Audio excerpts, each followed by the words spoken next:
Thank you. It is indeed a very broad topic that I've been asked to talk about. When I was thinking about the title, it reminded me of those people who come up to you and tell you with absolute certainty that you're only using 10 or 20% of your brain or whatever it is they say to you. Or actually, it reminded me of those adverts in the 1980s for microwave cookbooks of kind of what you're only using your microwave to reheat yesterday's dinner. You could do so much more with it. I think that can be true of libraries, that you can know a library, love a library, be in it several times a week, and you can, through no fault of your own, just be scratching the surface. We love that people know parts of our collections very well and feel at home. But I've worked here for quite a few years, and I am amazed by how many people who have used my library for decades who come up and tell me that they've just discovered something in the collection, and they had no idea it was there, and they're quite angry, as if I've been hiding it from them for 30 years by leaving it on the catalogue. The problem is that the bigger a library gets, the harder it gets to find anything at all. I think that we all know that's true. It's most definitely true of physical collections, but it is also true of the ever-burgeoning quantity of electronic content out there. So I'm going to try and do a brave thing and do a live catalogue search using a wonky internet connection. But if we do a very broad search in the catalogue of my library for psychology children, I know how many results there'll be. Yeah, it worked. 1,656 results. Now, it's not a great search. No one is actually going to use that as a way to begin their research. But 1,656 results is more than you could manage easily in an afternoon. If we go back, my library, like lots of other libraries, has also invested in a discovery layer, which simultaneously searches what we own and also all the electronic content that you have access to in all kinds of journals and databases. So if I put the same search, and hopefully it won't ask me to log in.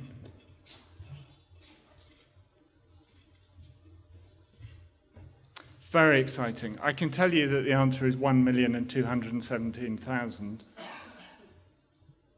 Trust me, the answer is 1,217,000. The point is that that is complete. There we go. 1,213,000 today. We've lost some. Never mind. My point is to remain calm in the face of these kind of result streams when you're using a library catalogue, to think very carefully about what it is that you're actually searching, to read the library's website. You can see here that we have one tab saying catalogue. That's actually the books that we own. Go on. And that will bring you roughly 1,600 results like the other one. But the discovery layer is bringing you over 1 million. So remain calm and investigate what the catalogue that you're looking at is searching. And we all know that when you walk into a library, you're told by someone like me or a perky reader services librarian that the catalogue is your best friend, that it is the only thing you need, and that that blinking, empty, white search box will work just like Google, and it will find what you want. It won't always. Do take time to check all of these interesting, useful filters down the left-hand side of the page. The problem of the power of these kinds of searches is that you will get a lot of nonsense. You may be surprised if you're researching the psychology of children to see that one of the results has come from the Denver Museum of Art.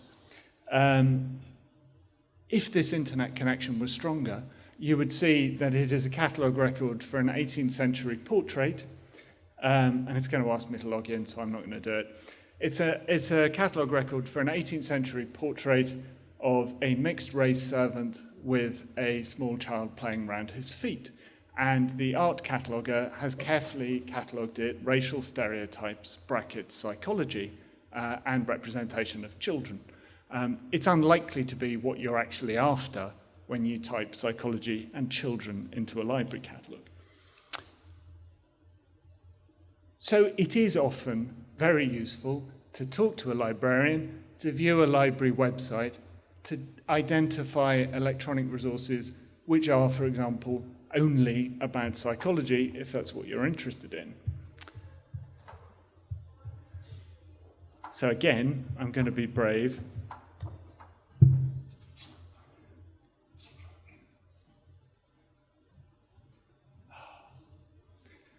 So we, like many libraries, have a subscription to EBSCO's psychology portal. If you put exactly the same search terms into EBSCO's psychology portal, you get about 4,000 results. It's still, again, more than you can easily wade through in an afternoon. But because they've been identified by the American Psychological Association, you can have reasonable confidence that they're going to have a greater degree of relevance to what you're after. I'm going to give up. So I'm going to give up with the catalogue, which I think demonstrates my point. Do talk to the librarians in every library. All members of the BPS are entitled to use Senate House Library, where my colleague Nura Ghosh, who's sitting outside, is very well informed on how to do this research.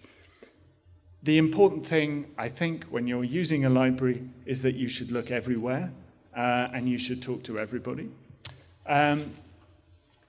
You'll all have a home library, and that may be the most important element for your research. But depending on how rarefied or niche your interests are, you are invariably going to be hunting for material in other locations. I think COPAC is a pretty well-known resource. Is there anybody who would say they've never heard of COPAC? Oh, well, okay. So COPAC is a government-funded union catalogue of major academic and research libraries in the UK. So it searches lots and lots of libraries all at once. Obviously, that will bring you the same attendant problems of lots and lots of results. But it can be very powerful, particularly if you're looking for a very narrow topic. So let's pretend that we are interested in the works of early female psychologist Beatrice Edgell. You can see that you've only found 17 titles. Obviously, if we put Freud in there, we're going to get more. There's a usefulness here in just tracking down individual titles. There's also an enormous usefulness in seeing which libraries hold material in the right kind of area. So if we are looking for libraries that are interested in the history of psychology and will have other resources for you, these results down the right-hand side of the page there, the welcome, obviously the British Library will always come up in every result. We are down there, Senate House, I promise, if we keep going. Senate House Library, University of London. But if you can identify kind of one title as a bellwether and then go to that library, you may find a whole wealth of resources there. If you're having real difficulty identifying material that you're after, do try WorldCat. WorldCat is like COPAC, but as the name suggests, it's for the whole world. Again, the more things you search, the more results you will get, and the more blinded you'll get by massive results lists. But WorldCat can be enormously powerful if you're having difficulty tracking down one work. There's always going to be an issue of small repositories, private libraries, local record offices, which are not going to show up on COPAC.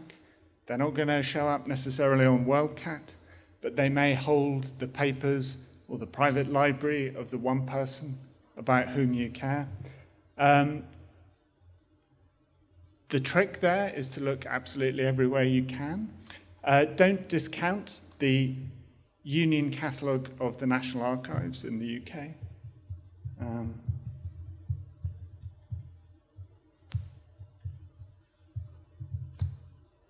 So if you go to the National Archives Catalogue,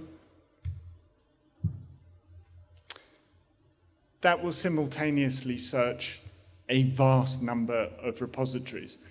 A lot of it will be archival material, obviously, but also an awful lot of it will be printed, published material that has been described in an archive catalogue that you are never going to stumble across if you keep searching for catalogues to search. So discovery, again, it has its limitations like everything else, but it might, let's try Beatrice again.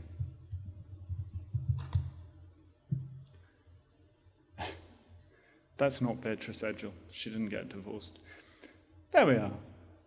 The papers of George Moore, including letters to Beatrice Edgell in Cambridge University Library. That might have been quite difficult to find in any other way. The other very important thing that you should bear in mind when using libraries is that not everything is on a catalogue, not everything is on any catalogue anywhere. When Research Libraries UK last did a survey of its members, it estimated that there were 31 million things in the care of its members which didn't have a catalogue record. That's not because we're lazy and evil. It's because we once invested heavily, I have a prop, in things like this, in lovely card catalogues. And then it was difficult to convert them all to electronic catalogues. If you're lucky enough and you can find one, these are still incredibly efficient information retrieval tools, and you'll find that an awful lot of libraries that have existed since before 1980 have one of these hidden away somewhere and will, in the right circumstances, let you search it. Also, don't underestimate the power of printed indexes and printed lists, even if they have been around for decades. Most libraries, like mine, once produced things like this, printed catalogues with subject indexes. This is a printed catalogue of works on folklore. It's actually still useful. I'm obviously talking about desperation here when you've exhausted Copac. Bizarrely, these things are still printed. This was printed 18 months ago. The Directory of Rare Books and Special Collections in the United Kingdom with a subject index. You can look up psychology, and it will send you to some of the smallest, most specialized libraries in the UK that you would really struggle to identify in any other way. In terms of bibliographic oddities, this was published by Psychology Today in 1973. It's called Psycho Sources. It is undeniably a product of the 1970s. It reminds me rather of the Whole Earth catalogue, if anybody has ever seen that. It's a kind of new world psychology resource. It is the only thing I have ever seen that lists Luther Vandross next to Skinner. It is pretty impressive. It contains pornography. It contains actually some pamphlets from the very early days of the Gay Liberation Front in the US.